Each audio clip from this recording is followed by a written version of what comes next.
Les hommes qui se perdent, même étant religieux, ils agissent de la même manière. Ils en arrivent alors à offenser une autre personne. Comme Jésus est en train de dire la vérité, et je vous dis la vérité, et vous n'y croyez pas, alors ils ont répondu comme ça, dit ici la parole de Dieu, c'est dans Jean chapitre 8, verset 48. Les Juifs lui répondirent, « N'est-ce pas nous qui avons raison de dire que toi, tu es un Samaritain et que tu as un démon ?»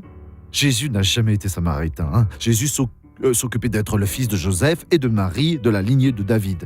Il est né par ailleurs à Bethléem de Juda, où David a vécu, sur la même terre, du même sang.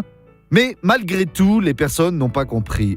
Alors, les Juifs lui répondirent, « N'est-ce pas nous qui avons besoin de dire que toi, tu es Samaritain et que tu as un démon ?» Dire que le Fils de Dieu avait un démon.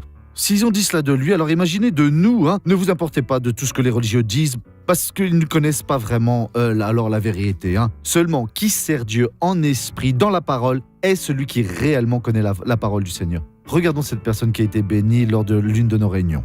Ma sœur, Jésus vient de vous guérir à présent. Il m'a guéri. Où aviez-vous mal? Je sentais des douleurs aux jambes. Comment est-ce que vous marchiez avec ces douleurs-là? Je ne pouvais même pas monter dans l'autobus. Je ne pouvais monter dans rien. Rien. Depuis combien de temps alors vous souffriez? Ça fait longtemps que je souffre. Ma sœur de Jésus, marchez normalement. Allez, Gloire à Dieu. Allez-y. Oh, gloire à Dieu.